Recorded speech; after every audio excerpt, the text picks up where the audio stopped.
Hello, EJ and Reynolds. It's your Mimi. And tonight I want to read you a book called Where the Wild Things Are. It's a story by Maurice Sendak.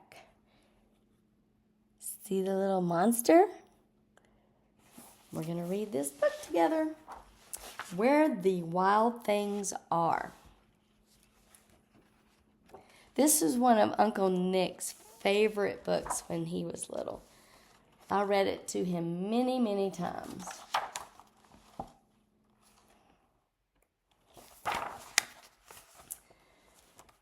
The night Max wore his wolf suit and made mischief, one of a kind. This little boy's name is Max. You have a cousin, Max, and another.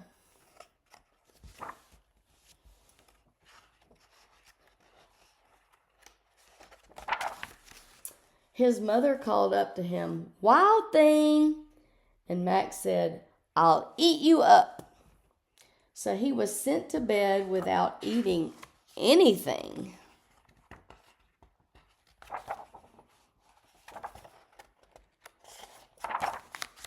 That very night in Max's room, a forest grew. See the trees growing in his room?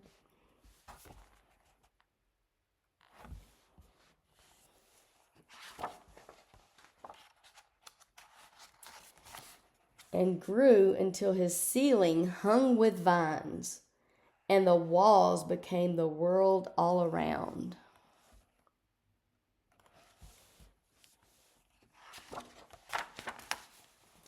And an ocean tumbled by with a private boat for Max, and he sailed off through the night and day.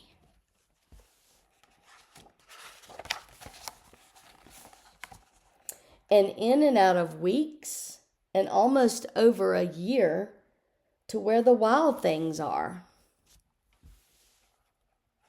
It's a dragon, it looks like.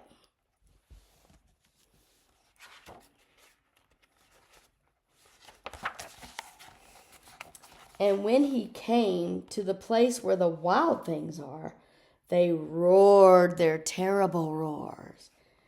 And they gnashed their terrible teeth. And they rolled their terrible eyes and showed their terrible claws.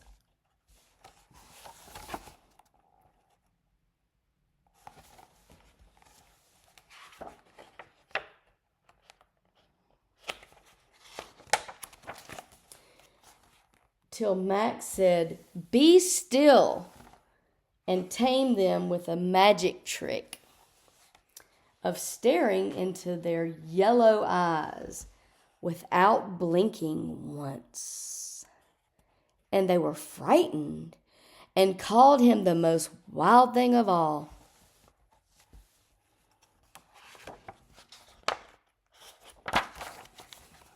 And made him king of all the wild things. "And now," cried Max, "let the wild rumpus start."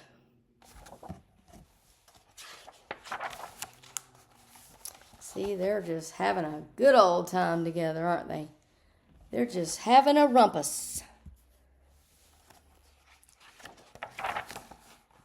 There they are, hanging from the trees, just acting wild.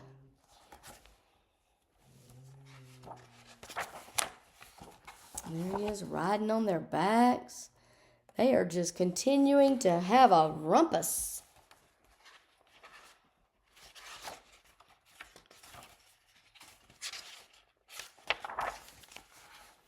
"Now stop," Max said, and sent the wild things off to bed without their supper. And Max, the king of all wild things, was lonely and wanted to be where someone loved him best of all. Then all around, from far away across the world, he smelled good things to eat.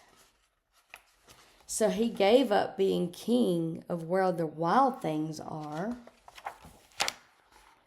But the wild things cried, "Oh, please don't go. We'll eat you up. We love you so. And Max said, No. The wild things roared their terrible roars and gnashed their terrible teeth and rolled their terrible eyes and showed their terrible claws. But Max stepped into his private boat and waved goodbye and sailed back over a year and in and out of weeks and through a day and into the night of his very own room, where he found his supper waiting for him. See? The supper's on the table right there.